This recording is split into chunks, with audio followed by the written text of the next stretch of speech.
સામાજિક દૂષણ બની ચૂક્યું છે અને અવારનવાર તહેવારે એવા કિસ્સાઓ સામે આવતા રહે છે જેમાં બાળકો આનો સૌથી વધારે શિકાર બનતા હોય તેવું લાગી રહ્યું છે, કારણ કે અનેક એવી ઘટનાઓ સામે આવી ચૂકી છે જ્યાં બાળકો હત્યા સુધી પહોંચી ગયા હોય.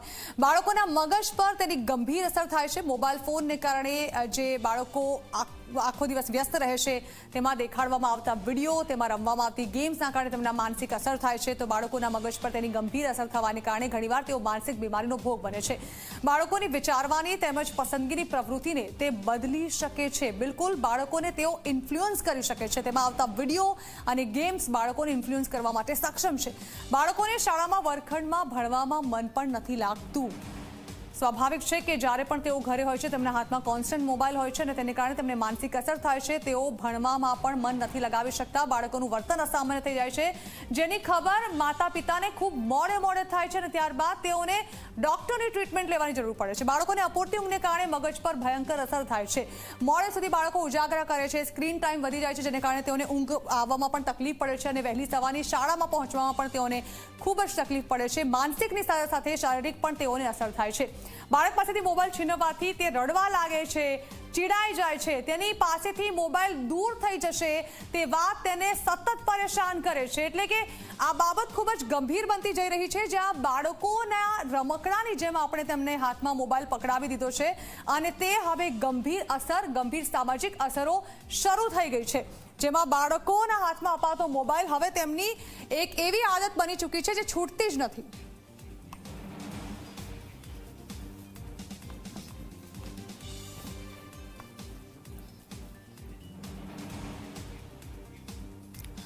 તો ઘણી બધી એવી અસર છે. આમ તો કહી શકાય કે સિક્કાની હંમેશા બે બાજુ રહે છે, પરંતુ જ્યારે મોબાઈલ ફોનની શરૂઆતમાં વાત નીકળતી હતી ત્યારે એવું લાગતું હતું કે આ એક એવો ભંડાર છે જ્ઞાનનો કે જેનાથી ખૂબ જ સારી અસરો જોવા મળશે. પરંતુ હવે બાળકોમાં જે દૂષણ વધી રહ્યું છે તેને જે ચોક્કસથી એવું કહી શકાય કે હવે મોબાઈલ તેમની માનસિક અસર જે છે તેના કારણે તેમના સ્વાસ્થ્ય પર પણ અસર પડી રહી છે.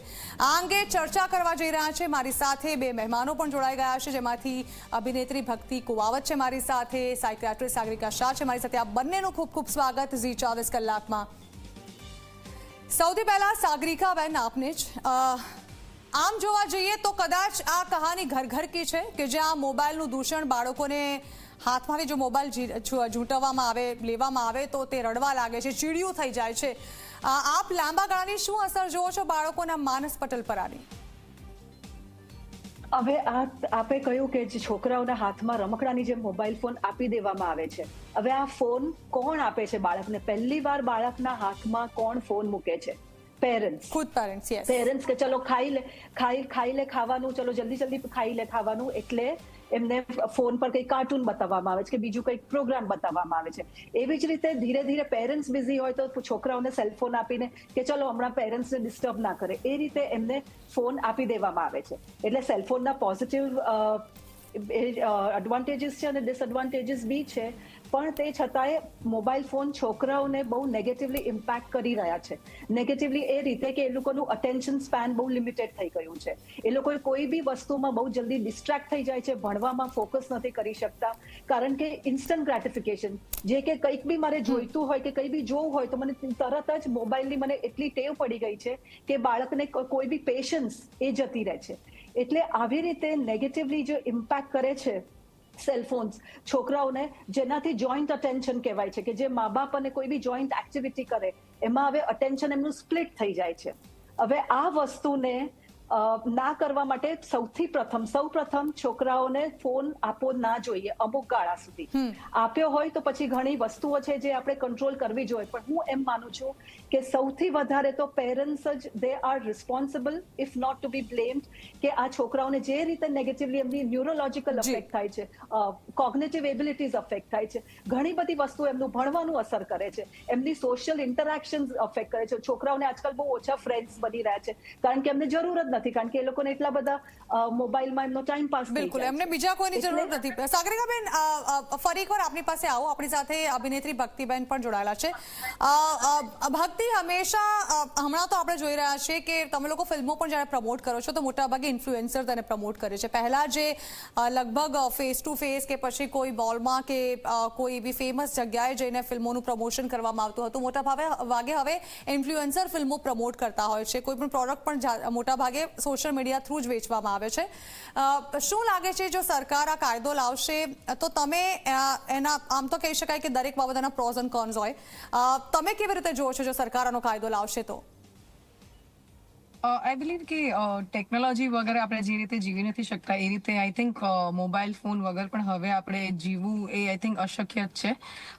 હેવિંગ સેડ દેટ, બહુ જ બધા ગેરફાયદાઓ પણ છે, અને સ્પેશિયલી જ્યારે આર્ટિફિશિયલ ઇન્ટેલિજન્સ આવી ગયું છે ત્યારે આઈ થિંક આપણે બધાએ વિચારવાની જરૂર છે કે નાના બાળકો પાસે જ્યારે મોબાઈલ ફોન્સ આવી જશે ત્યારે એના ફાયદા કરતાં ગેરફાયદા વધારે છે. અને ફોર દેટ મેટર પહેલાં હું જે મેઇન ટોપિક છે એના વિશે વાત કરીશ કે I think like doctor said, આપણે બધાએ જ as a family, as parents, as a citizen, I think બધા એક મહેનત એ કરવાની છે કે જેટલું બને એટલું આર્ટિફિશિયલ ઇન્ટેલિજન્સ, જેટલું બને એટલું મોબાઈલનો યુઝેજ ઓછો થાય એની મહેનત કરવાની છે. તમે સાચું જ કહ્યું છે કે જેટલી પણ ફિલ્મ પ્રમોશન થઈ રહી છે અત્યારના, જેટલા પણ મારી ફિલ્મ્સ આવી રહી છે, બધાનું મેજર પ્રમોશનનું ક્રાઇટેરિયા જ છે કે આપણે સોશિયલ મીડિયા ઉપર કઈ રીતે આને આગળ વધારી દઈશું. આજે ફિલ્મ્સમાં અભિનેત્રી કે એક એક્ટર સિલેક્ટ કરવાનો છે ત્યારે એમ હોય છે કે સોશિયલ મીડિયામાં એનું પ્રેઝન્સ કેટલું છે, કે એના ફોલોવર્સ કેટલા છે, એ પ્રમાણે તમે ફિલ્મ એ રીતે એક્ટર સિલેક્ટ થાય છે. So it is said, but also we have to realize કે this is the reality. અને રિયાલિટીને વિચારમાં રાખીને આપણે હવે બધા જેટલા કાયદાઓ છે, જેટલા સ્ટેપ્સ છે, એ વિચારીને આપણે આગળ જવું જોઈએ. આઈ થિંક ટેકનોલોજી જો આપણે સારી રીતે યુઝ કરીએ તો આપણા બેનિફિટ માટે જ છે, બટ મોબાઈલ ફોન્સ ને કઈ રીતે રેસ્ટ્રિક્ટ કરવું, આઈ થિંક વેરિયસ લેવલે આપણે વિચારવું પડશે. ગવર્મેન્ટ લેવલે, કાયદાના લેવલે, ફેમિલીના લેવલે વિચારવું પડશે. જી બિલકુલ. સાગરિકાજી, એક મોટું ચેલેન્જ એ પણ હોય છે અત્યારે કે લગભગ પેરેન્ટ્સ બંને વર્કિંગ છે. પહેલા તો મમ્મી લગભગ ઘરે હોતી હતી એટલે મમ્મી ઇનફ ટાઈમ બાળકને આપી શકતી હતી, પણ હવે એવું છે કે પેરેન્ટ્સ વર્કિંગ છે અને લગભગ ઇનલોઝ સાથે પણ નથી રહેતા હોતા, બાળક એકલું હોય છે, એટલે એની પાસે સૌથી ઇઝી અવેલેબલ કોઈ સ્ટફ હોય તો એ મોબાઈલ ફોન છે. હવે એ વખતે બાળકને મોબાઈલ ફોનથી દૂર રાખવાનું એક મોટું ચેલેન્જ પણ હશે. જો એના પર સરકાર કોઈ કાયદો લાવશે તો કદાચ પેરેન્ટ્સ માટે એક મોટું ચેલેન્જ અને કહી શકાય કે પેરેન્ટ્સ માટે એક મોટું પ્રોબ્લેમ પણ એ જ હોઈ શકે.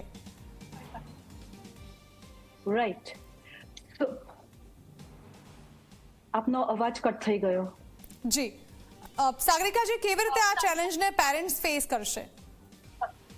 અચ્છા, બેસિકલી આજકાલ મોટાભાગના ન્યુક્લિયર ફેમિલીઝ હોય છે, એમાં બોથ વર્કિંગ પેરેન્ટ્સ હોય છે, એટલે ઇટ બીકમ્સ અ ચેલેન્જ.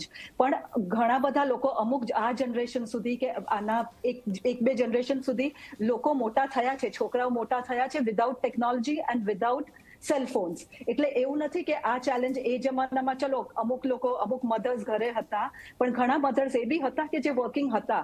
એટલે ઇટ ડિપેન્ડ્સ કે તમે ક્વોલિટી ટાઈમ તમારા છોકરાઓ સાથે કઈ રીતે સ્પેન્ડ કરો છો, તમે એમને કઈ એક્ટિવિટીઝમાં ઇન્વોલ્વ કરો છો, તમે એમને કઈ રીતે એન્કરેજ કરો છો, એમના ઇન્ટરેસ્ટ શું છે. થોડો છોકરાઓ મને વધારે ટાઈમ આપી, એમનામાં વધારે ઇન્વેસ્ટ કરી અને ટ્રાઇંગ ટુ ફાઇન્ડ આઉટ કે એમનું કોલિંગ શું છે, એમની હોબી શું છે, એમના ઇન્ટરેસ્ટ શું છે, એ પ્રમાણે પછી એ શોધી અને પછી ફોર એક્ઝામ્પલ કોઈને મ્યુઝિક ગમતું હોય તો મ્યુઝિકમાં એમને ઇન્વોલ્વ કરો.